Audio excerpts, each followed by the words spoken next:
श्री सीताराम नाम भगवान की जय। श्री राधा कृष्ण भगवान की जय। श्रीमद्भागवत महापुराण की जय। श्री उमा शंकर भगवान की जय। श्री हनुमान जी महाराज की जय। सद्गुरुदेव भगवान की जय। श्री बालकृष्ण भगवान की जय। भगवान की असीम कृपा, पराम्बा जगदम्बा माँ की असीम अनुकंपा, मेरे असंख्य प्राणों के आराध्य पूज्य श्री हनुमान जी महाराज की परम कृपा, सर्व सामर्थ भगवान कामदनाथ जी की विशेष अनुकंपा, इष्ट देवता, ग्राम देवता, नगर देवता, स्थान देवता, वास्तु देवता, पितृ देवता, कुल देवता, सबको प्रणाम करते हुए सभी महापुरुषों के चरणों में सादर दंडवत प्रणाम करते हुए सभी भक्त भगवंत के चरणों में सादर दंडवत प्रणाम करते हुए सभी के आशीर्वाद से चित्रकूट के ही पावन परिक्षेत्र में इस मऊ नगर में केसरवानी परिवार में मुख्य जजमान के रूप में हमारे श्री मुन्नालाल केसरवानी जी, उनका पूरा परिवार और आप सब, श्रीमद् भागवत महापुराण की बड़ी महिमा है। आज भगवान की कृपा से लंबी शोभा यात्रा के साथ माँ यमुना मैया से जल लेकर और सभी देवी देवताओं का पूजन हुआ और भागवत का शुभारंभ। आज केवल भागवत के 6 अध्याय का पाठ होता है, जिसे महात्म कहते हैं।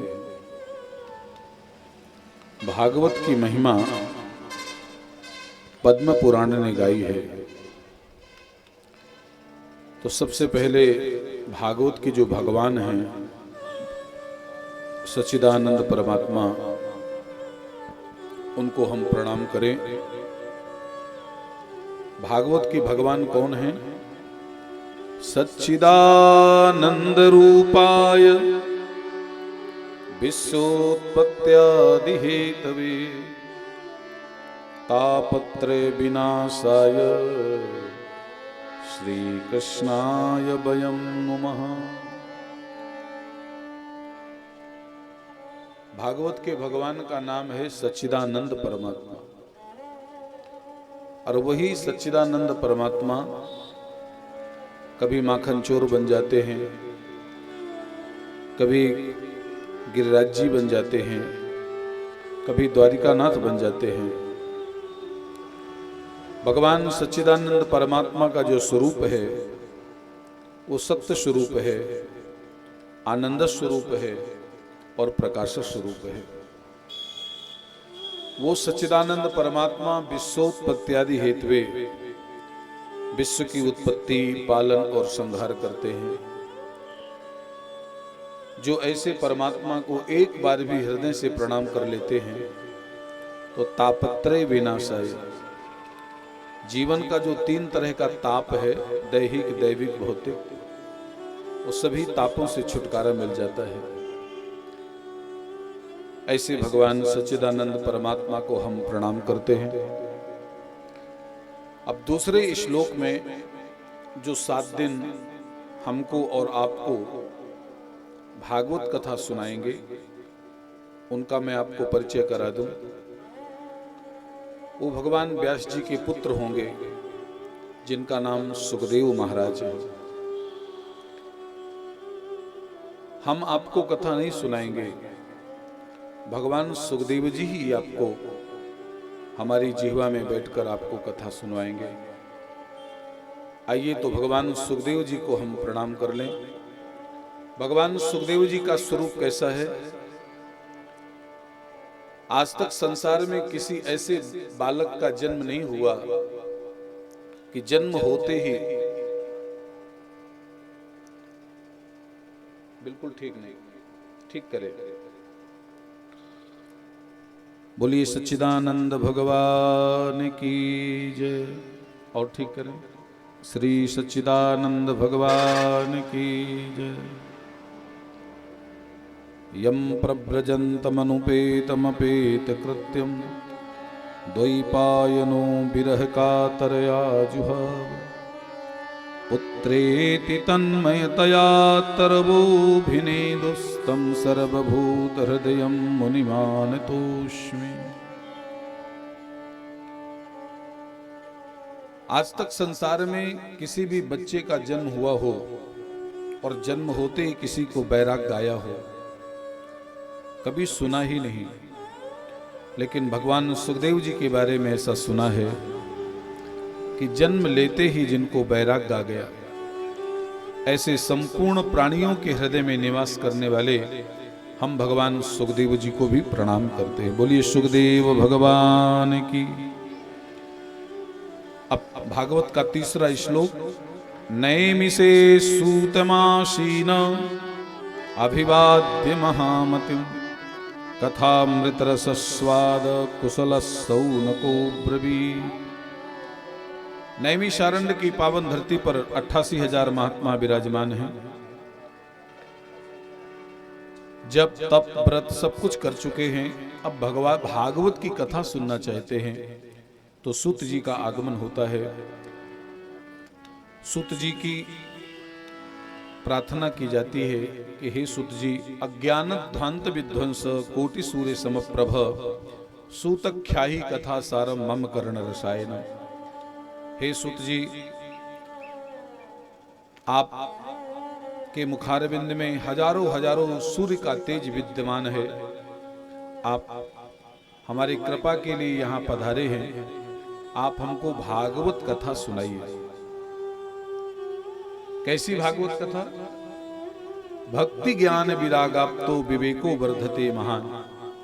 जिस भागवत कथा से भक्ति ज्ञान वैराग्य की वृद्धि हो, ऐसी कथा हमको सुनाएं। क्यों? क्योंकि हमको पता है चिंता मणिर लोक सुखम सुरुद्रु स्वर्ग संपदाम प्रयक्षति गुरु प्रीतो वैकुंठम योगी दुर्लभम। यदि जीवन में सदगुरु प्रसन्न हो जाए तो वैकुंठ लोक दे देता है। आप हमारे सदगुरु हैं, आप विराजिए। तो सूत जी बैठ गए और सभी महात्मा नीचे बैठ गए और सूत जी सभी महात्माओं को कथा सुना रहे हैं। सूत जी ने कहा कि भगवान की कथा सुनने से पहले आप जीव को अपनी कथा सुननी चाहिए, तभी भगवान की कथा सुनने में मन लगेगा। हमारी कथा कैसी है? हमारी कथा ऐसी है कि जैसे कोई अजगर अपना मुंह फैला करके बैठा है और हम सब अजगर के मुंह के अंदर चले गए। हमारा जीवन कब तक सुरक्षित है? जब तक अजगर अपना मुख बंद नहीं कर रहा। ऐसे संसार में प्रत्येक व्यक्ति काल के गाल में समाहित है। कब किसकी जीवन संध्या पूरी हो जाए कोई पता नहीं। ऐसी स्थिति में क्या करना चाहिए? बोले ऐसी स्थिति में केवल श्रीमद्भागवतम शास्त्रम कलु कीरेण भाषितम। मृत्यु से पहले एक बार श्रीमद्भागवत महापुराण की कथा सुन लेनी चाहिए। बहुत ध्यान से हमारी बात को सुनिएगा। भागवत कथा हमारे घर में कब आती है? भागवत कथा हमारे घर में तब आती है जब हमारे जीवन का करोड़ों करोड़ों जन्मों का भाग्य उदय होता है। और एक सूचना मैं आपको और पहले दिन दे दूं कि जिस घर में, जिस परिवार में भागवत कथा शुरू हो जाती है, सबसे ज्यादा खुशी किसे होती है? पड़ोसी को। रिश्तेदारों को सबसे ज्यादा खुशी, पद्म पुराण में एक श्लोक लिखा है, जिस परिवार में श्रीमद् भागवत कथा शुरू हुई, एक श्लोक शुरू हुआ तो सबसे ज्यादा खुशी होती है पितृदेवताओं को। आस्फोटन्ति पितराः, आस्फोटन्ति पितराः, सारे पितृ देवता नीचे झांकते लगते हैं, अरे हमारे परिवार में भागवत कथा। जहां पता चला कि हाँ हमारा ही परिवार है, हमारे ही परिवार के बच्चों ने कथा रखी है, तो दूसरा श्लोक लिखा है नृत्यन्ति मुहुर्मुहुः। इसका मतलब क्या हुआ? नृत्यन्ति माने जैसे आप लोग शोभा यात्रा में नाच रहे थे, ऐसे पितृ देवता, ऊपर पितृ देवता पितृलोक में नाचने लगते हैं। आहा, अब हम सब लोग सुन करके तृप्त हो जाएंगे। और फिर क्या कहते हैं, यत कुले वैष्णवे जाता, क्या हमारे कुल में कोई वैष्णव का जन्म हो गया जिसने भागवत कथा कराई। याद रखना, हो सकता है कि 7 दिन आप कथा न सुन पाओ, लेकिन जिस परिवार में भागवत कथा शुरू हो जाती है, उस परिवार के पितृ देवता शुरू के दिन से आकर के 7 दिन बैठ करके कथा सुनते हैं। किस रूप में सुनते हैं किसी को पता नहीं। ये कथा खींचना, ये कथा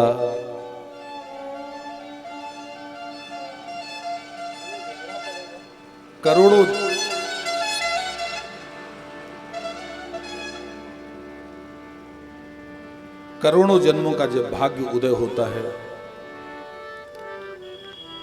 तब भागवत की कथा हमारे यहां आती है। इस कथा में बहुत विघ्न आते हैं।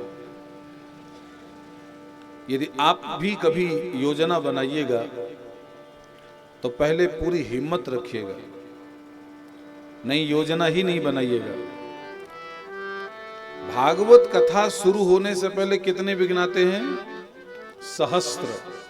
सहस्त्र माने 1000। अब 1000 विघ्नों से लड़ने की जो शक्ति रखता हो, वही ये कथा करा सकता है।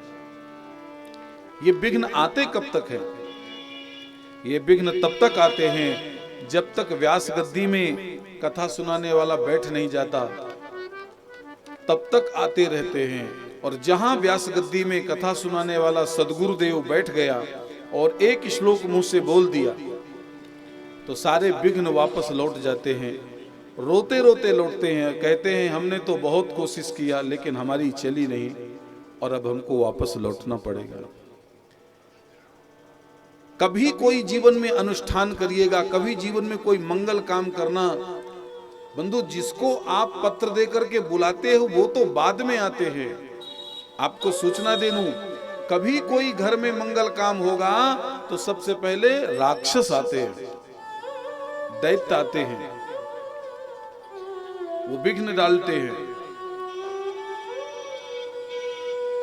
अभी आप यहां चूल्हा जलाइए और बढ़िया भोजन तैयार करने की तैयारी करिए भंडारा की, तो आप देखना जिसको आपने कार्ड दिया है वो तो बाद में आएंगे, लेकिन शहर भर के कुत्ते पहले से आ जाएंगे। आ जाते कि नहीं? आपने कुत्तों को बुलाया। इसी तरह भागवत कथा में भी राक्षस पहले आते हैं, देवता तो बाद में आते हैं बुलाने से। लेकिन ये राक्षस कब तक बैठते हैं? जब तक भगवान आके नहीं बैठ जाते। और जैसे ही भगवान आकर के बैठ गए तो सारे विघ्न वापस लौट जाते हैं। राजा परीक्षित जब इस कथा को सुनने के लिए बैठे तो इनके पास भी विघ्न आया। राजा परीक्षित के पास भी विघ्न आया।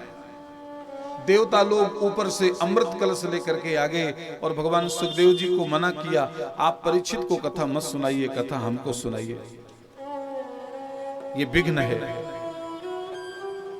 लेकिन भगवान सुखदेव जी ने राजा परीक्षित को ही कथा सुनाई।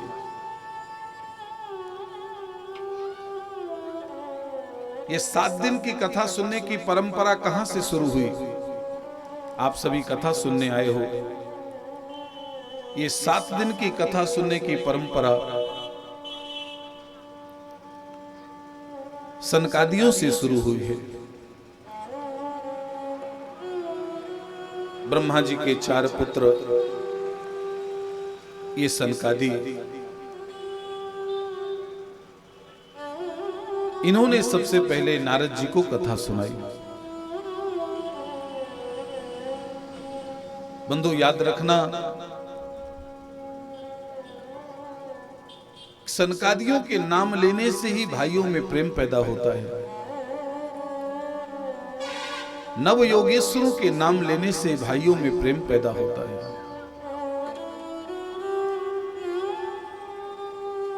अचानक सनकादियों ने नारद जी से पूछा, नारद जी आप इतने दुखी क्यों हैं? आप इतने परेशान क्यों हैं? नारद जी ने कहा, मैं अपने दुख से दुखी नहीं हूं, मेरा अपना कोई दुख नहीं है। मैं भक्ति महारानी के परिवार को लेकर के बहुत दुखी हूं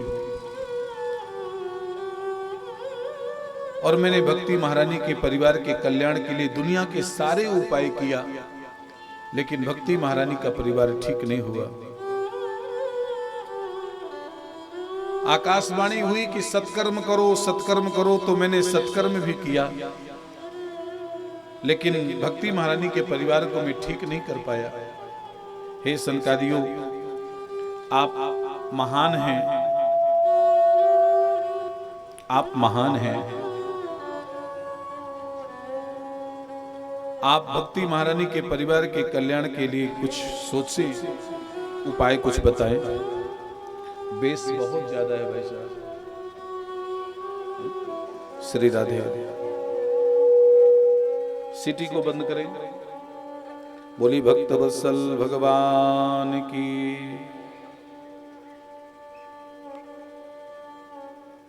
सनकादियों ने कहा, नारद जी आपने यदि दुनिया के सारे उपाय कर चुके हों तो एक बार हमारे कहने से श्रीमद् भागवत महापुराण की कथा भक्ति महारानी को सुना दिया जाए। सत्कर्म सूचको नूनम ज्ञान यज्ञ स्मृतो बुधि श्रीमद् भागवतालापस्सतु गीत सुखादविः। बंधु, कोई महापुरुष, हमारे जीवन का सदगुरु हमें कुछ कहे तो उसकी बात मान लेनी चाहिए।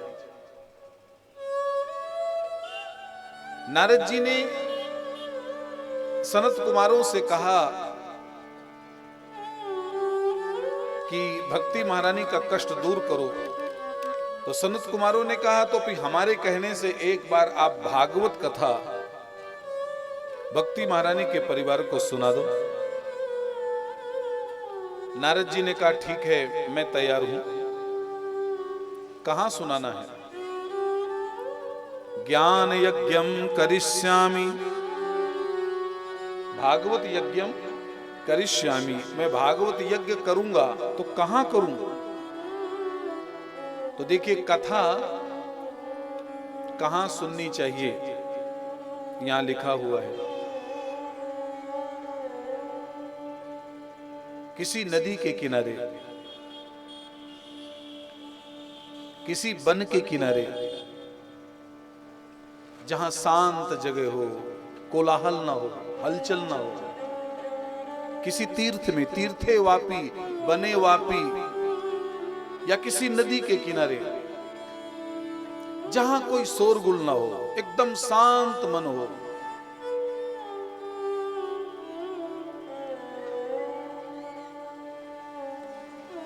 तो मैं कहां कथा सुनूं?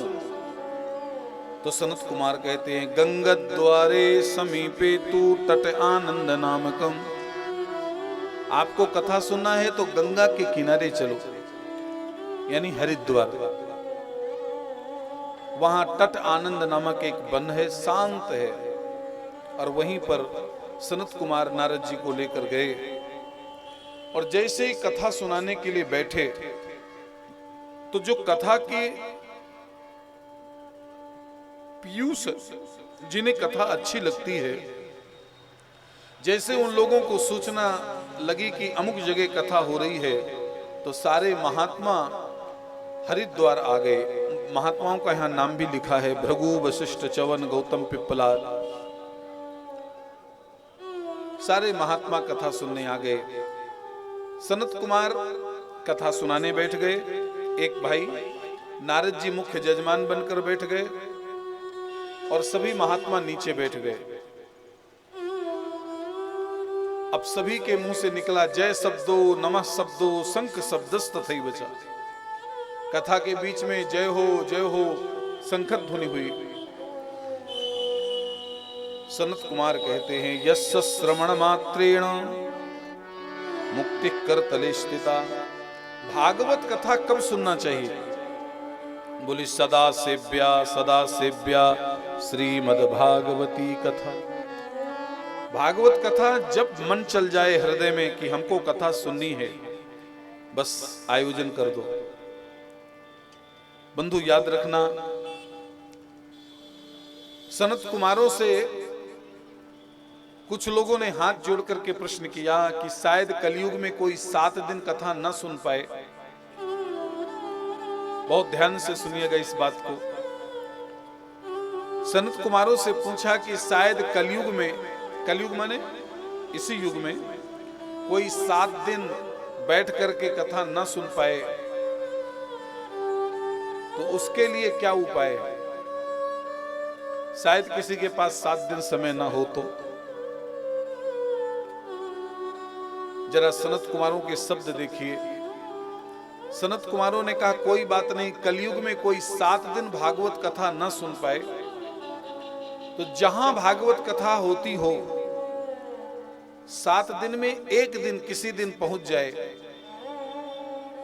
और केवल एक दिन भागवत कथा सुन करके आ जाए तो भी उसका कल्याण हो जाएगा। आप सोचिए, देखो कितनी छूट मिली है। भागवत की छूट देखिए। यदि कोई 7 दिन कथा ना सुन पाए तो केवल एक दिन आ जाए और पूरी भागवत सुन के चला जाए तो भी उसका कल्याण होगा। आप सभी बताओ, इतनी छूट मिली है तो ताली बजनी चाहिए कि नहीं?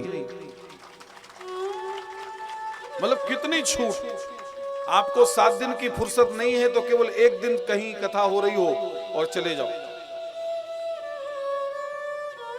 लेकिन इस संसार में आलसी आलसी मिलेंगे आपको। पहले भी आलसी रहते हैं, आज भी। इतनी छूट मिलने के बाद भी एक आलसी खड़ा होकर कहता है और छूट मिल सकती है क्या? एक दिन भी नहीं आ सकते, बोले थोड़ा सा और कुछ प्रयास करो। जरा भागवत की दयालुता देखो। ये जो मैं बात कर रहा हूं ये भागवत से ही बात कर रहे हैं। अभी आपको हम श्लोक सुनाएंगे। और छूट मिल सकती है। तो सनत कुमारों ने कहा हां, मैं भगवान से पूछ के बताता हूं कि और छूट दे कि न दे।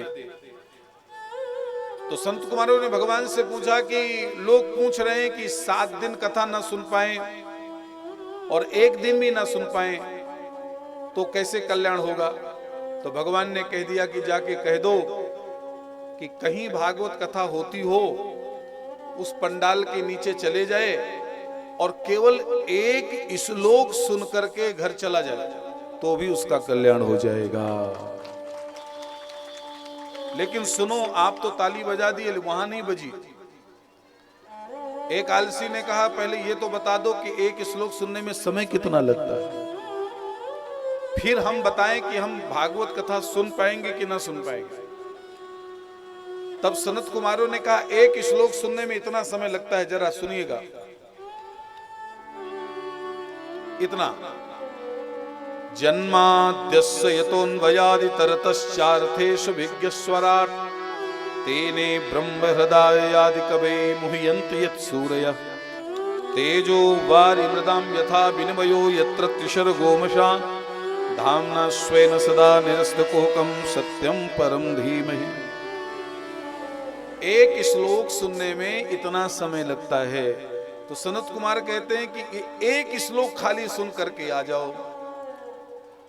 तो एक फिर से खड़ा हो गया, बोले महाराज थोड़ा सा और कृपा करो।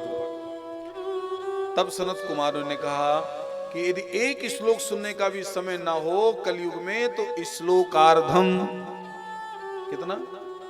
श्लोकार्धम, श्लोक का आधा। पहले तो पूरी भागवत नहीं तो एक दिन भी नहीं तो एक श्लोक भी नहीं तो श्लोकार्धम।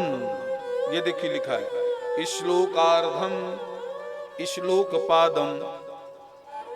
आधा भी नहीं सुन सकते तो आधा का आधा। नित्यम पठेत भागवतम। यदि आधा श्लोक भी व्यक्ति सुन ले अंदर से एक बार, तो उसके सभी पापों का शमन हो जाएगा। लेकिन संसार में कितने ऐसे अभी भी अभागे हैं कि मकान खूब बड़ा बना लिया, पैसा भी खूब इकट्ठा कर लिया, सब कुछ इकट्ठा कर लिया और योजना भी भागवत की बनाई, लेकिन भागवत हो नहीं पाई और पधार गया। जो जीवन में एक श्लोक भी भागवत का नहीं सुना, उसके लिए ये श्लोक लिखा है आजन्म मात्रमपि येन सठेन किंचित समझ रहे हैं? आजन्म मात्रमपि येन सठेन किंचित चित्तम विधाय सुख शास्त्र कथा न पीता माने जिसने एक श्लोक भी कथा नहीं सुनी। देखो क्या लिखा है ऐसे लोगों के लिए, बोले चंडाल।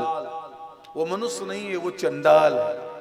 चंडाल वच्च खर माने वो गधा, वो चंडाल है, वो खर है। चंडाल वच्च खर वद वतते नीतम मिथ्या स्वजन्म जननी जन दुख भाजा।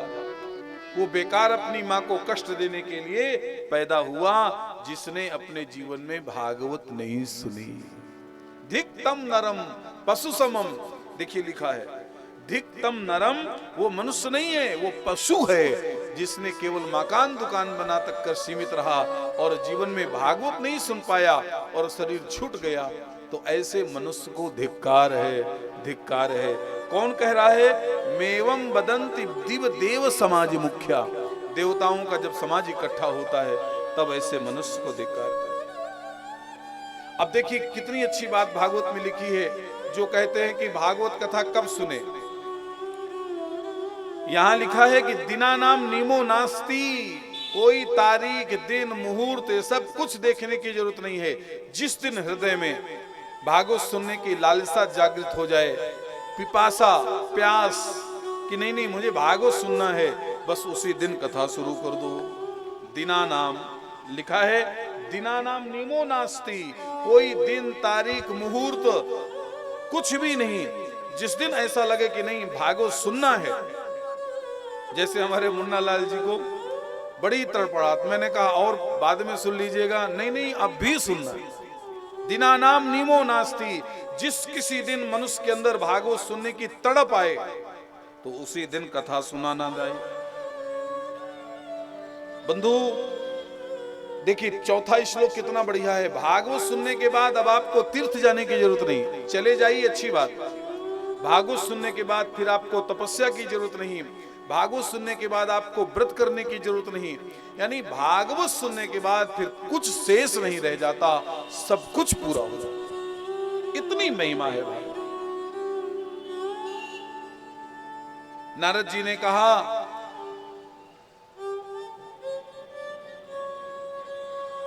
हे सनत कुमारो, जिसके कल्याण के लिए मैंने कथा कराई है उनका क्या हाल है।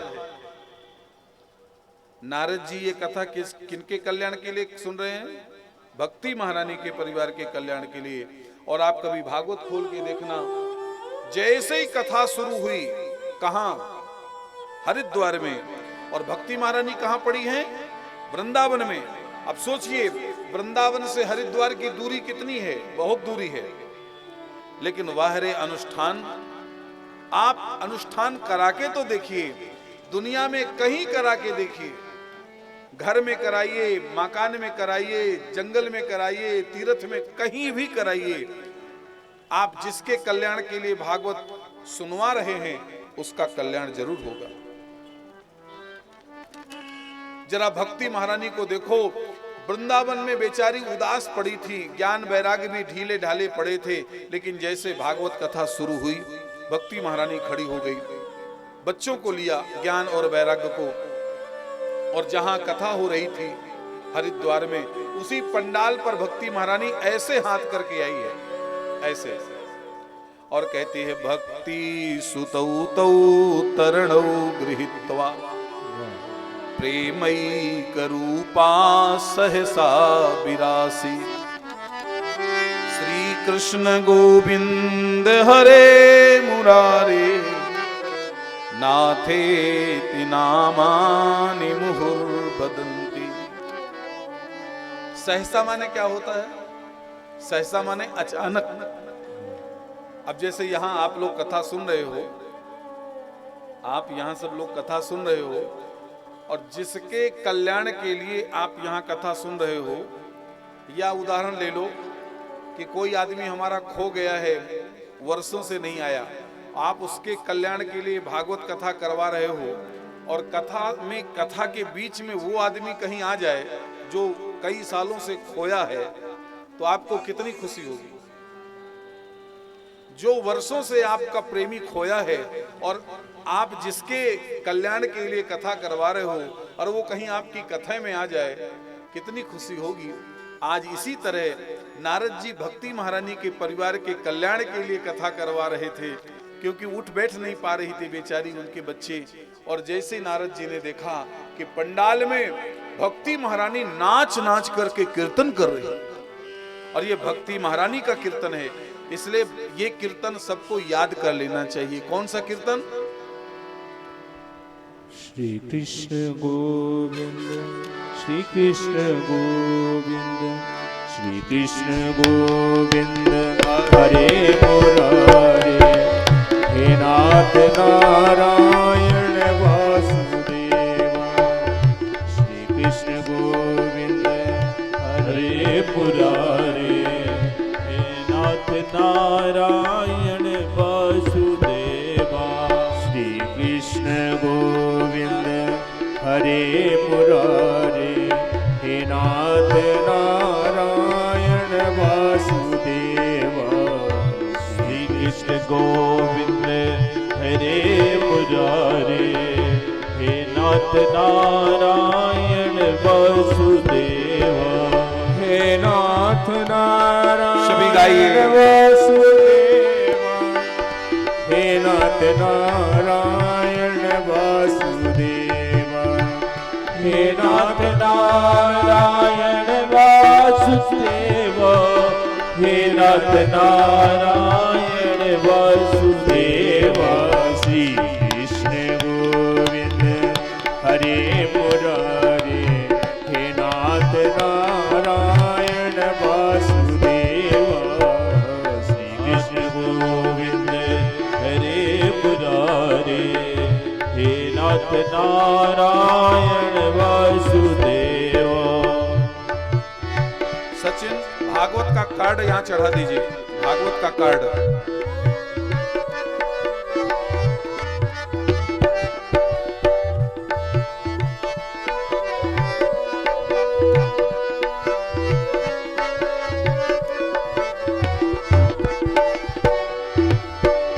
प्यारे जरा तुम मन में विचारो, क्या साथ लाए क्या ले चलोगे। प्यारे जरा तुम मन में विचारो, क्या साथ लाए क्या ले चलोगे। जाएगा संग में यही तुम्हारे, जाएगा संग में यही तुम्हारे। गोविंद दामोदर माधव बेटी, श्री कृष्ण गोविंद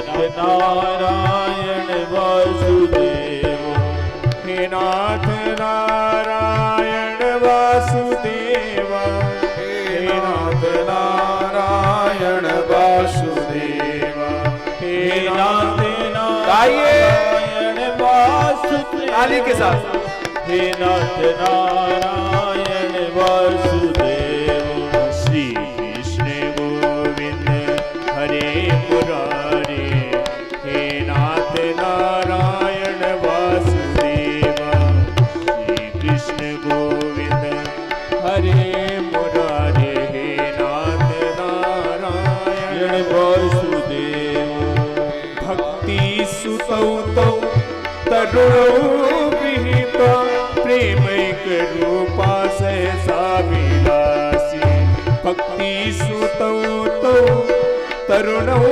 गृहीता, प्रेमैक रूपा सहसा विलासी, श्री कृष्ण गोविंद हरे मुरारे, श्री कृष्ण गोविंद हरे मुरारे, नाते नामानि बदलती, श्री कृष्ण गोविंद हरे मुरारे, हे नाथ नारायण वासुदेव, श्री कृष्ण गोविंद हरे मुरारे, हे नाथ नारायण वासुदेव, हे नाथ नारायण वासुदेव, हे नाथ नारायण वासुदेव, हे नाथ नारायण वासुदेव, हे नाथ नारायण वासुदेव, श्री कृष्ण गोविंद हरे मुरारे, हे नाथ नारायण वासुदेव, श्री कृष्ण गोविंद हरे मुरारे,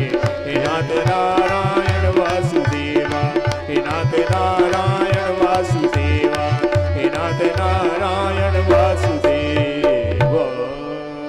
बोली भक्ति महारानी की जय, ज्ञान वैराग्य भगवान की जय। अब देखिए, जब भक्ति महारानी अचानक आ गई तो अब कोई विशिष्ट व्यक्ति कथा में आ जाए, अरे अति विशिष्ट व्यक्ति आ जाए जिसे पूरा संसार जानता है, तो कोई अभी आपकी कथा में कोई अति विशिष्ट आ जाए तो हर आदमी सोचता है कि हमारे पास बैठ जाए।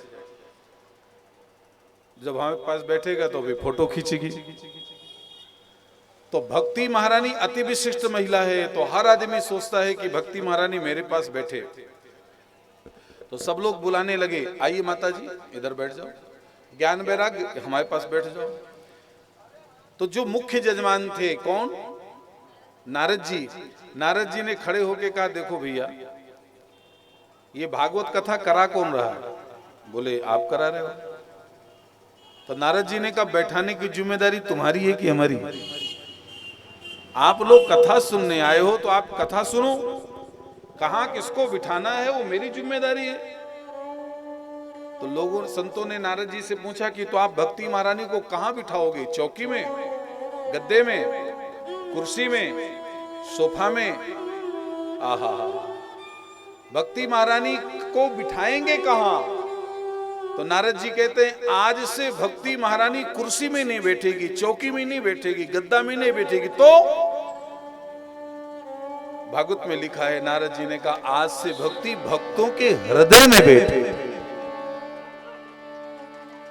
देखिए मैं आपको श्लोक सुना देता हूं, आपको विश्वास हो जाएगा। सकल भुवन मध्य निर्धनास्ते धन्या। भक्ति कहां बैठेगी? निवसति हृदय, निवसति हृदय ऐसाम श्री हरेर भक्ति रेखा। भक्ति भक्तों के हृदय में बैठी। अब देखो भक्ति आ गई, ज्ञान वैराग्य आ गए, और कथा कौन सुना रहा है? सनत कुमार। और कथा सुन कौन रहे हैं? नारद जी। तो अब आप कल्पना करो कि भगवान बिना आए मानेंगे? जब इतने विशिष्ट विशिष्ट व्यक्ति कथा में आए तो भगवान बिना आए नहीं मान सकते। अब महाराज भगवान आ गए। तो जब भगवान आए तो देखो भगवान के आने से कथा में विक्षेप हो गया, क्योंकि जब कोई विशेष व्यक्ति आता है तो सबका ध्यान उधर चला जाता है। अब तो सब लोगों को ये लगने लगा कि कथा कब बंद हो और कब भगवान से हम कुछ मांगे। तो बस मांगने वाले शुरू हो गए, हमको ये दे दो, हमको ये दे दो, हमको ये दे दो। तो नारद जी ने हंस करके कहा, सुनो भगवान, जिसको जो देना हो दे दो, लेकिन इस कथा को कराने वाला आयोजक मैं हूं, एक वरदान मेरे लिए भी बचा के रखिएगा। भगवान ने कहा, हाँ ठीक है, बचा के रखेंगे। और जब भगवान ने सबको वरदान दे दिया और नारद जी ने कहा, प्रभु एक वरदान हमको भी दे दो। भगवान ने कहा, क्या चाहिए नारद जी बताओ। तो नारद जी ने जो वरदान मांगा वो बहुत अच्छा था। नारद जी ने कहा, प्रभु जैसे मैंने भागवत कथा कराई, भक्ति ज्ञान वैराग्य सबको आ गए और आप भी आ गए, तो मेरी हाथ जोड़कर प्रार्थना है कि मेरे बाद जो भी भागवत कथा कराए, ऐसे जैसे मेरी कथा में आप आए हो वैसे ही भागवत कथा में आ जाइएगा। तो भगवान ने मना कर दिया, बोले नारद जी मैं नहीं आ पाऊंगा। अब बताइए, भगवान ने नारद जी को मना कर दिया कि नारद जी मैं आपकी कथा में आ गया हूं, लेकिन कलयुग में कोई भी कथा कराएगा मैं नहीं आ पाऊंगा। नारद जी ने कहा, क्यों नहीं आ पाओगे? तो भगवान डर गए। भगवान कहते हैं, मैं मनुष्य से बहुत डरता हूं, मनुष्य कहीं मुझे ना बेच डाले। भगवान मनुष्य से बहुत डरते, क्योंकि मनुष्य इतना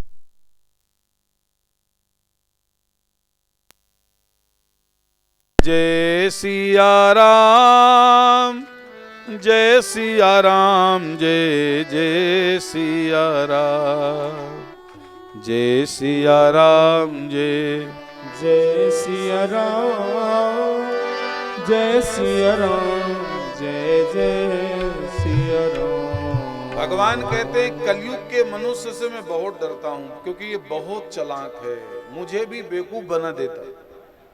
आपको एक घटना सुना दूं, मनुष्य कभी कभी भगवान को भी बेवकूफ बना देता है और अपने से ज्यादा भगवान बुद्धिमान तो ही है, लेकिन भगवान से ज्यादा अपने को बुद्धिमान समझता है। एक आदमी की लैट्रिन खुलनी थी, तो सोचा चलो हनुमान जी का मंदिर है तो प्रार्थना कर दूं, शायद लैट्रिन खुल जाए।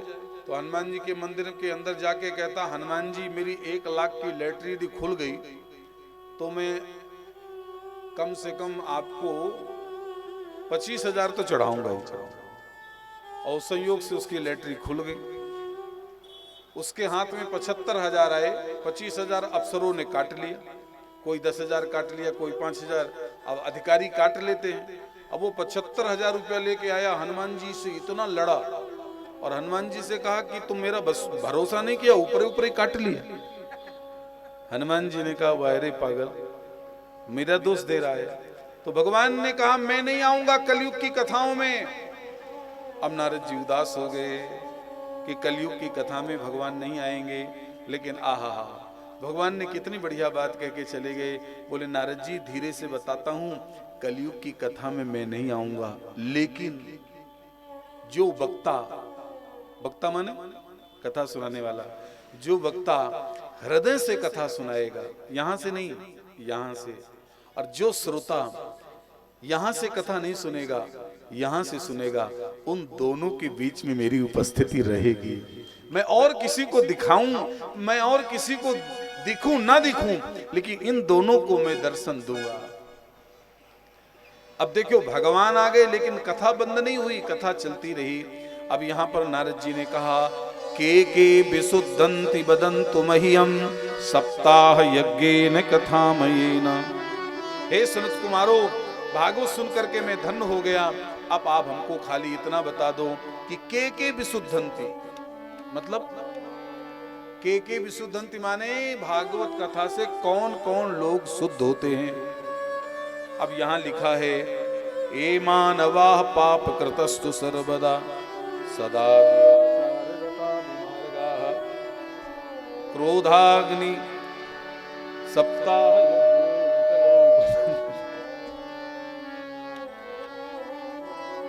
भोली भक्त वत्सल भगवान की।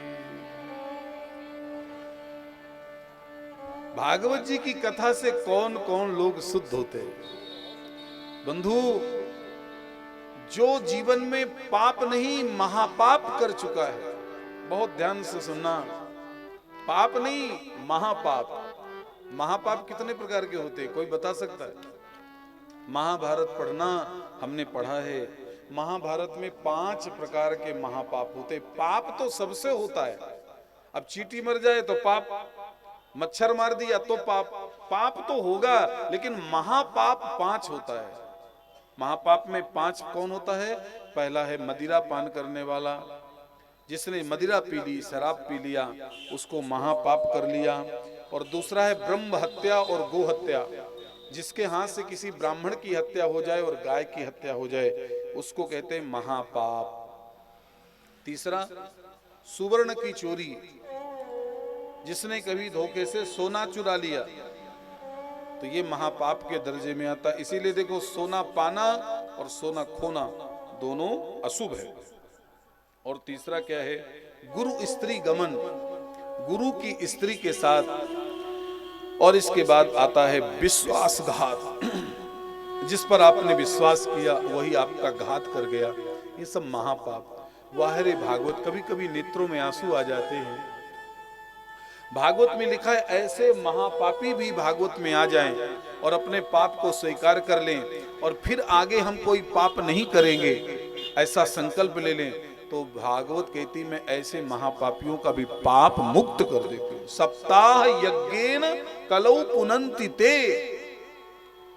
नारद जी ने कहा हमको विश्वास नहीं हो रहा, किसी महापापी की कथा सुना दो जिसका कल्याण हुआ हो।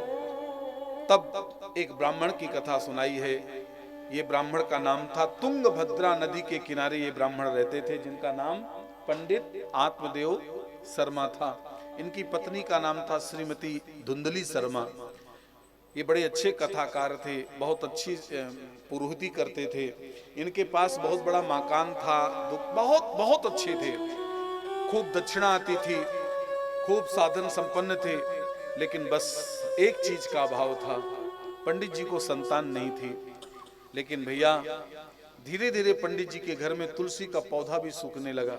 याद रखना, तुलसी का पौधा आपके घर में नहीं पनप पा रहा, जरूर कोई विशेष कारण है, उसको हल्के में मत ले लिया करो। तुलसी यदि हमारे घर में नहीं लग पा रही है तो उसमें कोई विशेष कारण है। पंडित जी के घर में फल में बदबू आने लगी, दुकान से फल लाते और वो सड़ जाते, दूध बिगड़ने लगा।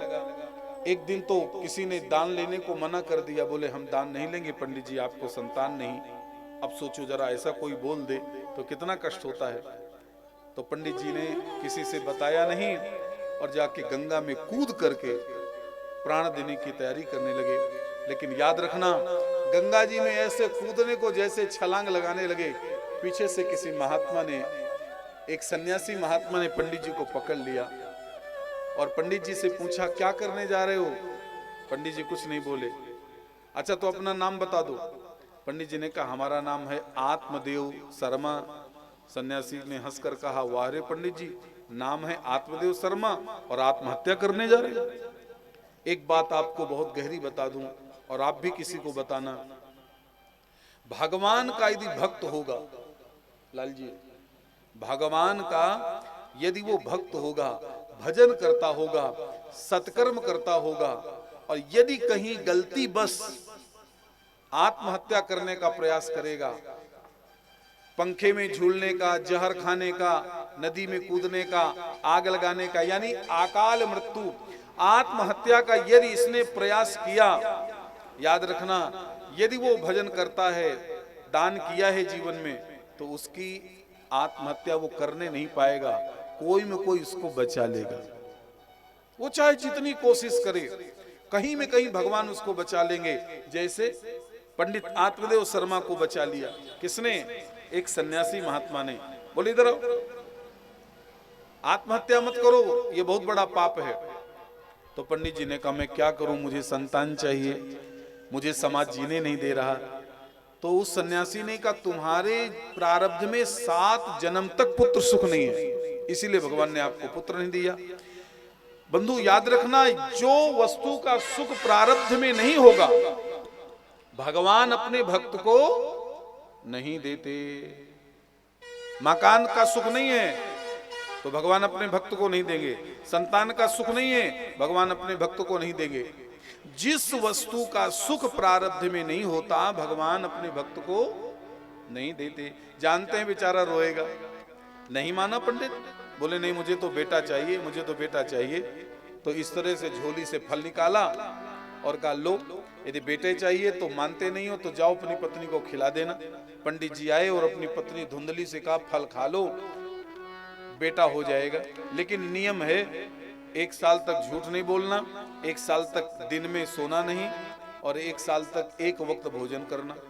अब ये धुंधली बड़ी विचित्र थी, उसने फल को रख दिया और कहा नहा के खा लूंगी, और खाया नहीं।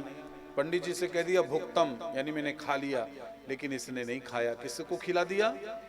गाय को खिला दिया। और अपनी बहन से कहा धीरे से कि जब तेरे बेटा हो ना तो मुझे चोरी से दे देना, तो मैं अपने पति को कह दूंगी कि जो आपने फल खिलाया था उसी फल के कारण से रात को बेटा हो गया। कितनी पागल है, ऐसे कहीं बेटे होते हैं क्या? लेकिन इसने नाटक किया। और बंधु, ये कथा बड़ी प्रचलित कथा है। आत्मदेव को जब पता चला कि धुंधली ने ऐसे किया, और इस बच्चे का नाम इसने पिता के नाम से नहीं रखा, जो बहन का बच्चा मंगवाया था अपने ही नाम से उसका नाम रख दिया। उसका नाम था धुंधली और उसका नाम रख दिया धुंधकारी। लेकिन याद रखना, जिस फल को गाय को खिलाया था, जरा प्रसाद का चमत्कार देखिए। जो मूल बात मैं आपको बताना चाहता हूं, यदि वो स्त्री खाती तो स्त्री के पेट से बच्चा होता, लेकिन स्त्री ने नहीं खाया, गाय ने खाया, तो फल प्रसाद अपना चमत्कार दिखाएगा। और आप भागवत खोल के देखना, गाय के पेट से बच्चा ही पैदा हुआ, बछड़ा नहीं, बालक पैदा हुआ। कान उसके लंबे थे, इसीलिए इसका नाम गोकर्ण रखा गया। भगवान का प्रसाद कोई खाएगा, कोई जानवर भी खा लेगा, वो प्रसाद का चमत्कार तो होगा ही होगा। लेकिन याद रखना, यहां पर लिखा है गोकर्ण पंडितो ज्ञानी धुंधकारी महाखलः। गोकर्ण तो बहुत पंडित थे, लेकिन धुंधकारी महाखल। और जब आत्मदेव जी को पता चला कि मेरी पत्नी ने मेरे साथ धोखा किया, जो मैंने फल खाने को दिया था उसने नहीं खाया, ये धुंधकारी उसकी बहन का बेटा है जो मेरे साथ कपट हुआ। बंधु, जब तुम्हारे साथ जीवन में ऐसा धोखा कोई अपना करेगा, याद रखना घर में रहने की आपको तनिक इच्छा नहीं रहेगी। घर आपको काटेगा, आपको लगेगा आप छोड़ो। और पंडित जी के साथ यही हुआ। पंडित जी ने सोचा जब मेरे जीवन साथी ने मेरे साथ धोखा दे दिया, तो पंडित जी ने सोचा अब मैं घर में नहीं रहूंगा, सबको त्याग कर चले गए। मैं फिर आपसे विनती पूर्वक करता हूं, जो जीवन में अपना है, जिस पर आपने भरोसा किया है, यदि उसने धोखा दिया तभी आपको वैराग्य होगा। आपने शायद राजा भरथरी का नाम सुना हो, सुना है ना? राजा भरथरी, राजा भरथरी को किसी फकीर ने, उच्च कोटि का कोई फकीर था, वो आया और राजा भरथरी को एक अमर फल दिया और कहा राजन इस फल को खा लो तो तुम अमर हो जाओगे, मरोगे ही नहीं। लेकिन राजा भरथरी ने सोचा मैं अपनी रानी से बड़ा प्रेम करता हूं, मैं फल नहीं खाऊंगा, रानी को खिला देता हूं, रानी अमर हो जाए। जरा देखिए, राजा भरथरी को रानी से प्रेम था, तो मैं नहीं खाऊंगा, रानी खा ले तो अमर हो जाए। और जाकर के रानी को दे आया, रानी ये फल खा ले, तू अमर हो जाएगी, तू मरेगी नहीं। अब देखिए संसार का चक्र, रानी राजा से प्रेम नहीं करती थी, राजा को था कि रानी मुझसे प्रेम करती है, जबकि रानी राजा से प्रेम नहीं करती थी, रानी एक दरोगा से प्रेम करती थी, चोरी चोरी से। वो जाकर के दरोगा को फल दे दिया, उस अपने प्रीतम को, बोले तू खा ले, मैं तुझसे प्रेम करती हूं। और संयोग से दरोगा रानी से नहीं प्रेम करता था, वो किसी वेश्या से प्रेम करता था। यही है संसार का हाल। हमको लगता है कि वो हमसे प्रेम करता है, वो और किसी से प्रेम कर रहा है, लेकिन हम धोखे में जी रहे हैं। अब वो वेश्या से प्रेम करता था, वेश्या के हाथ में अमर फल आया, तो वेश्या ने सोचा ये अमर फल मुझको मेरा प्रेमी दे गया है, मैं नहीं खाऊंगी। इस देश का राजा ये अमर फल खा ले, वो अमर हो जाए। और कहते हैं वो वैश्या राज, बैठ जाइए, बैठ जाइए, बैठ जाइए, कथा के बीच में नहीं, बैठ जाइए, बैठ जाइए। बस 5 मिनट की कथा और है, बस 5 मिनट की, बैठ जाओ, बैठ जाओ। 5 मिनट के बाद जो आपको करना हो कर लीजिएगा, 5 मिनट बैठ जाइए बस। अब वो वैश्या फल लेकर के गई, कहां?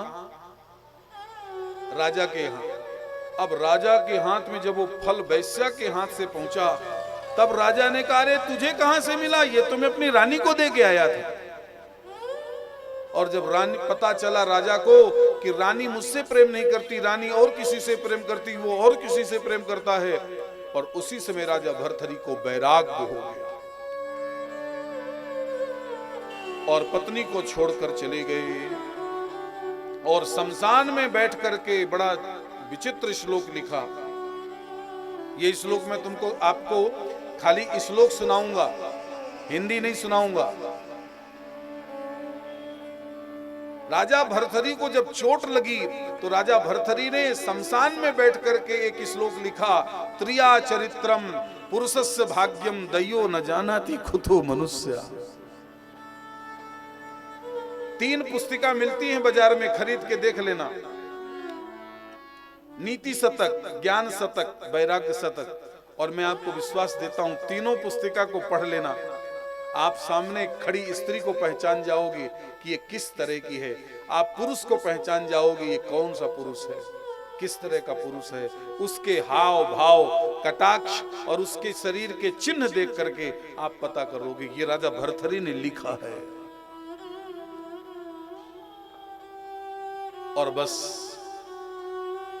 जब कोई महापुरुष घर से चला जाता है, याद रखना, तो वो घर नाश हो जाता है। आज आत्मदेव घर को छोड़कर चले गए तो गोकर्ण जी भी घर छोड़कर चले गए। और ये धुंधकारी 5-5 वैश्याओं के साथ जीवन जीने लगा। अंत में इसने अपनी मां को भी सताया और मां कुएं में गिरकर प्राण दे दिया। बंधु याद रखना, जो व्यक्ति जीवन भर सताएगा उसकी मृत्यु बड़ी दुखद होगी। हम भागवत कथा क्यों सुनना चाहते हैं? भागवत कथा हम इसलिए सुनना चाहते हैं क्योंकि भागवत कथा सुनने के बाद हमारी मृत्यु सुखद हो जाती है। इसीलिए लोग भागवत सुनते हैं। भागवत सुनने के बाद मकान नहीं बनता। भागवत सुनने के बाद ये मत सोचो कि दुकान बहुत चलने लगेगी। चलने लगे वो अलग बात है, मकान बन जाए वो अलग बात है, मान सम्मान मिलने लग जाए वो सब अलग बात है, लेकिन भागवत केवल मृत्यु को मंगलमय बनाती है। इसी के लिए भागवत है और कुछ नहीं। भागवत सुनने के बाद फिर आपकी मृत्यु में कष्ट नहीं होगा। लेकिन धुंधकारी को बहुत कष्ट हुआ मृत्यु के समय, क्योंकि इसने बहुत सताया। और ये धुंधकारी मरने के बाद महाप्रेत बना। और गोकर्ण जी जब बहुत दिनों के बाद तीर्थ यात्रा करके अपने घर आए तो गोकर्ण को ये प्रेत दिखाई दिया और उसने कहा, मैं प्रेत बन गया हूं, भैया मेरा उद्धार करो।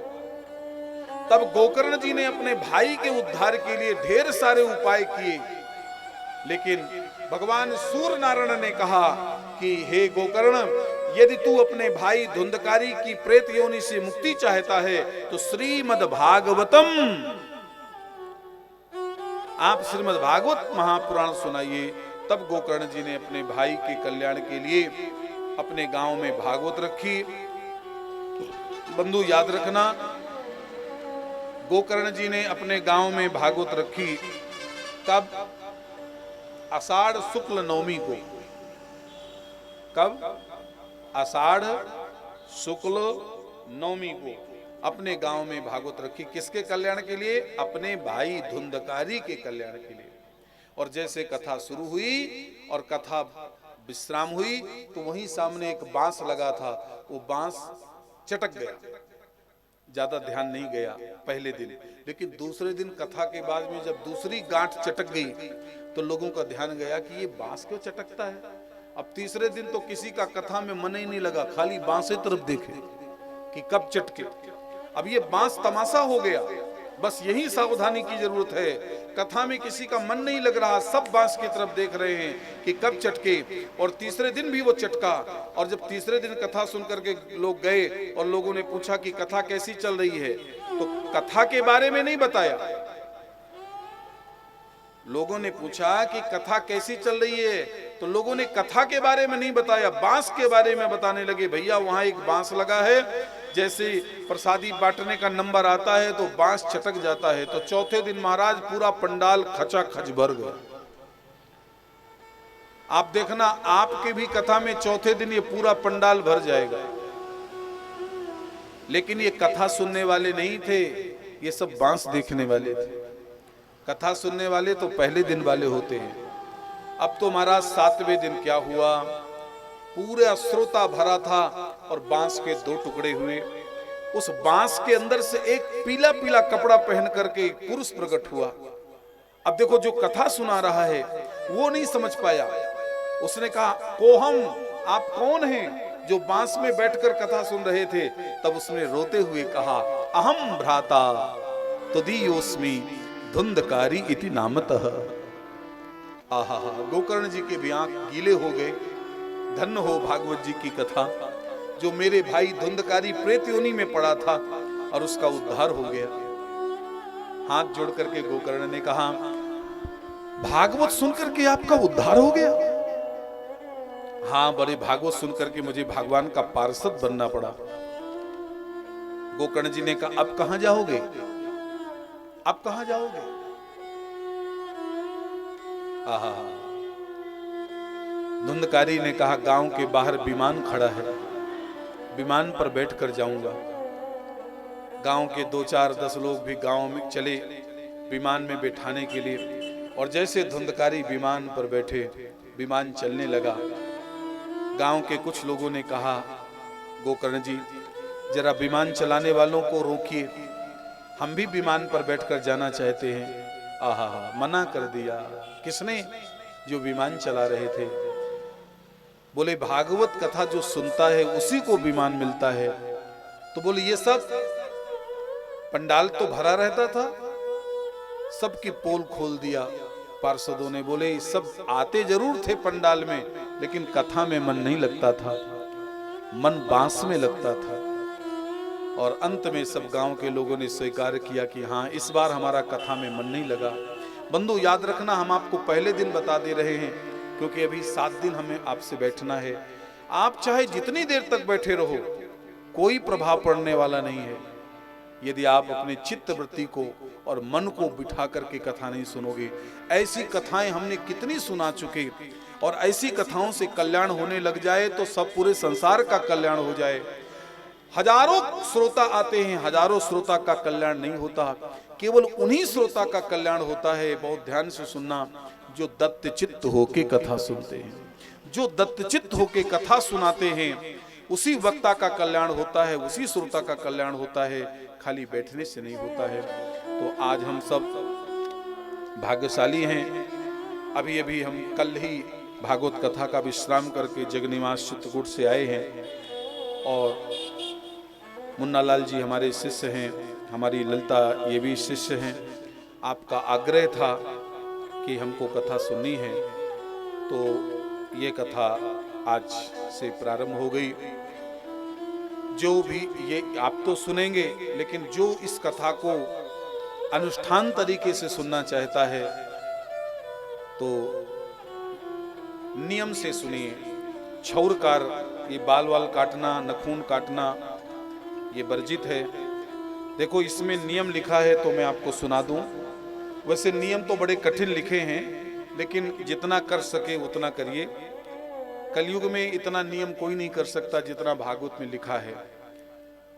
भागवत में जो नियम लिखे हैं कलयुग में कोई नहीं कर सकता।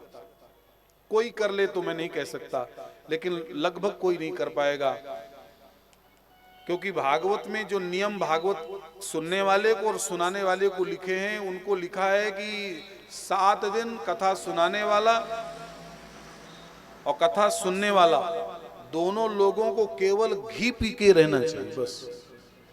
अब बताओ, नियम कठिन है कि नहीं? केवल कथा सुनाने वाले को और सुनने वाले को घृतम पित्वा यानी घी पीना चाहिए। यहां डॉक्टर चुपड़ने को तो मना किया, पिएगा कौन? नहीं, असंभव। फिर लिखा है पयः पित्वा, कथा सुनाने वाले और सुनने वाले को क्या पीना चाहिए? पय माने दूध, दूध, ये भी कठिन है। फिर देखिए क्या लिखा है, हम आपको सुना देते हैं। फलाहारेण, दिन भर फलाहार और शाम को भोजन। फलाहारेण, दिन भर फलाहार और एक टाइम। लेकिन फिर भी लिखा है, देखिए, यदि उसको भोजन करने में, फलाहार करने में कोई दिक्कत हो रही है तो यहां लिख दिया है नोपवासो। दिक्कत हो रही है तो, और दिक्कत नहीं हो रही तो उसका कर्तव्य बनता है कि वो फलाहार रह करके ही, रोटी खा के कथा नहीं सुननी चाहिए। विष्णु दीक्षा विहीना नाम, दूसरा नियम है कि यदि वो दीक्षा नहीं लिया, दीक्षा माने गुरु मंत्र नहीं लिया, तो उसको कथा सुनने का अधिकार नहीं है। तीसरा, वक्त्रा क्षौरम, क्षौर कर्म, दाढ़ी बाल बनाना, नखून काटना, ये वर्जित है। और 7 दिन तक ये नियम जरूर करे। कौन? कामम, क्रोधम, मदम, मानम, मत्सरम, दंभम, मोहम, द्वेषम, निंदाम, इतनी चीजों को त्याग देना चाहिए। काम, क्रोध, लोभ, मोह, मद, निंदा। निंदा, जिस दिन से कथा में बैठे उसी दिन से कथावृत्ति को क्रोध नहीं करना चाहिए, विशेष करके क्रोध, और विशेष करके ब्रह्मचर्य। और कोई गुस्सा दिलाए भी 7 दिन, मुन्ना जी, तो उससे कह दो कि मैं 11 तारीख से 25 तारीख तक नहीं करूंगा, 26 तारीख को बताऊंगा। नहीं, ऐसा नहीं। कामम क्रोधम, 57 दिन का पुण्य नष्ट होता है एक बार में। इसलिए भगवान से प्रार्थना करें कि जितने दिन तक कथा सुनना हो तो ज्यादातर मौन रहिए, वाद विवाद मत करिए। आपको गुस्सा दिलाने वाले गुस्सा दिलाएंगे, लेकिन हम मौन हो जाए। हम अनुष्ठान में बैठे हैं, हम ये सब नहीं करेंगे। और इसके बाद सुख रूप, जो आपको कथा सुनाने आया है उसको भगवान सुखदेव जी का स्वरूप समझिए और उसके प्रति श्रद्धा रखिए, भाव रखिए। और भगवान से क्या प्रार्थना करिए? संसार सागरे मगनम दीनम माम करुणानिधे कर्म मोह गृहीतांगम माम उद्धर भवार्णवात। हे नाथ, आपने हमको सब कुछ दे दिया है, अब हमें कुछ नहीं चाहिए, बस आप हमें अब अपने चरणों में भक्ति दीजिए, भक्ति दीजिए, भक्ति दीजिए। मनोरथो हम मदीयोयम, मेरे मनोरथ को पूर्ण करिए प्रभु, पूर्ण करिए। और गणनाथम प्रपूजयेत, रोज सुबह शाम गणेश, गौरी, कलश, वरुण और जो भी देवी देवता बने हैं सबका पूजन करिए और अपने पितरों का पूजन करिए। और रोज पितरों से कहिए प्रभु आपका उद्धार हो, आप जहां भी हो, और आइए और आप कथा सुनिए और हमारे परिवार का कल्याण करिए। आगे हम चर्चा करेंगे, जिस घर में पितृदोष होता है उस घर में 5 चीजों का दोष होता है। आगे चर्चा आएगी तब करेंगे। तो पितरों से रोज प्रार्थना करिए कि आपका उद्धार हो, आप भागवत सुनिए, आप सुनोगे तो हमारा भी कल्याण हो जाएगा। इस प्रकार से भागवत जी से प्रार्थना करना है। आज केवल इतना ही होता है, केवल 6 अध्याय की महात्मा की कथा होती है। कल ठीक कितने बजे? 1 बजे। हाँ, बहुत सही है, 1 बजे ही ठीक है। सूर्यास्त से पहले सब लोग अपने अपने घर जाएं तो ठीक 1 बजे। 1 बजे तो माने 1 बजे, तो पहले से ही आप जो भी आपका प्रसाद लेना हो ले लीजिएगा। और ऐसी व्यवस्था है कि किसी को भोजन बनाने की जरूरत नहीं है, सब मुन्ना जी ने व्यवस्था करी है। खूब बढ़िया अपना भगवान की कथा सुनिए, लेकिन समय से बैठने का प्रयास करिएगा। और ये 7 दिन की यात्रा हमारे चलेगी, बहुत आनंद आएगा। आज तो पहला दिन था, आप लोग बहुत लंबी यात्रा किए और उस यात्रा में थकान भी हो गई, और लेकिन थकान तो हो गई, लेकिन एक एक पग पोथी यात्रा की बड़ी महिमा है, एक एक पग। तो आप सबको बहुत भाग्यशाली हैं, हमको तो आपने साधन में बिठा दिया। तो जो गाड़ी घोड़ा में बैठ के जाता उसको पुण्य नहीं मिलता, जो पैदल चलता है उसको पुण्य मिलता है। इसीलिए जो आप लोग सब पैदल चल के आए हैं बहुत बड़े भाग्यशाली हैं। बहुत लंबी यात्रा आपने करी, आज व्यवस्था भी बहुत लंबी चौड़ी करनी पड़ती है, कल से सब व्यवस्थित हो जाएगा। बस थोड़ा सा यही विघ्न डाल सकता है जो आने जाने वाला वाहन है, लेकिन उसको भी किसी तरह से हम लोग करेंगे और भगवान की कृपा बनेगी। तो आइए भागवत के 3 श्लोक सुनकर आज की कथा को विश्राम। 3 श्लोक सुने। जन्माद्यस्य यतोऽन्वयादितरतश्चार्थेषु विज्ञस्वराट् तेनै ब्रह्महृदाय आदि कवे मुह्यन्ति यत्सूरयः तेजो वारिमृदां यथा विनिमयो यत्र तिशरगो मृषा धाम्नः स्वेन सदा निरस्तकुहकं सत्यं परं धीमहि धर्मः प्रोज्झितकैतवोऽत्र परमो निर्मत्सरां सतां वेद्यं वास्तवमत्र वस्तु शिवदं तापत्रयोन्मूलनं श्रीमद्भागवते महामुनिकते किं वा परेरीश्वरा सद्यो हृद्यवरुद्धृतित्रकृतिभिः शुश्रूषविस्तक्षणात् निगमकल्पतरोर्गलितं फलं सुखमुखादमृतद्रवसंयुतं पिबत भागवतं रसमालयं मुहुरहो रसिका भूय भावुका। 3 श्लोकों का पाठ करके और अब भगवान नाम लेकर फिर आरती और प्रसाद लेकर आप यहाँ से विदा लेंगे। कल ठीक 1 बजे। हरे कृष्ण कृष्ण कृष्ण हरे हरे, हरे कृष्ण कृष्ण कृष्ण हरे हरे, हरे राम राम राम हरे हरे, हरे राम राम राम हरे हरे। तालियों के साथ। हरे कृष्ण कृष्ण कृष्ण हरे हरे, हरे राम राम हरे हरे। हरे कृष्ण कृष्ण कृष्ण हरे हरे, हरे राम राम राम हरे हरे, हरे कृष्ण जय हो कृष्ण हरे हरे, हरे राम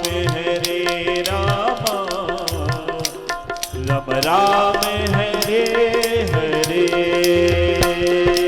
हरे कृष्ण कृष्ण कृष्ण हरे हरे, हरे राम राम राम हरे हरे, हरे कृष्ण कृष्ण कृष्ण हरे हरे, हरे राम राम राम हरे हरे, कृष्ण जय हो। कृष्ण हरे हरे, हरे राम राम हरे हरे, हरे कृष्ण कृष्ण कृष्ण हरे हरे, हरे राम राम राम हरे हरे, हरि बोल। कृष्ण हरे हरे, राम राम हरे हरे, कृष्ण कृष्ण हरे हरे, राम राम हरे हरे, हरे कृष्ण कृष्ण हरे हरे, राम राम हरे हरे हरे। जय जय श्री राम। आरती के सम्मान में सभी सम्मानी लोग खड़े हो जाएं। और भगवान की मंगलमय आरती करें। और बिना प्रसाद लिए कोई नहीं जाएंगे, प्रसाद लेकर ही जाएंगे। श्री राधे। हरि ओम। चंद्रमा मनुष्यो जातक जगजो सूर्यो जायता शोद्राद्वायुष्य प्राणस्य मुखादग्निर्जायता। आरती अति पावन पुराण की, धर्म भक्ति विज्ञान गान की।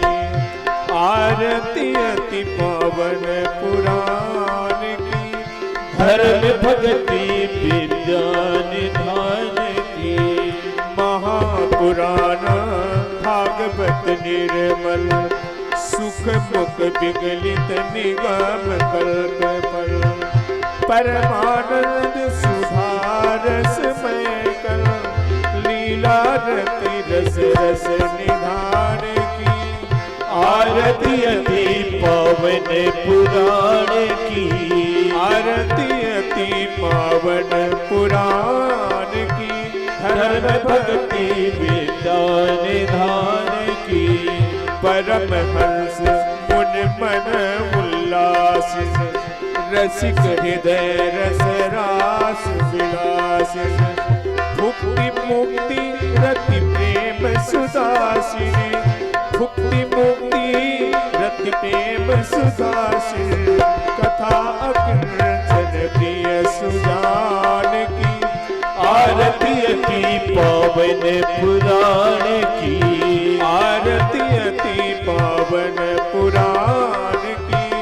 धर्म भक्ति विज्ञान ध्यान की। आरती अति पावन पुराण की। धर्म भक्ति विज्ञान गान, पावन पुराण विज्ञान गान की। हरि ओम। जलेन शीतलीकरणं पुष्पै देवाभिवन्दनम् आत्माभिवन्दनं स्वात्मा।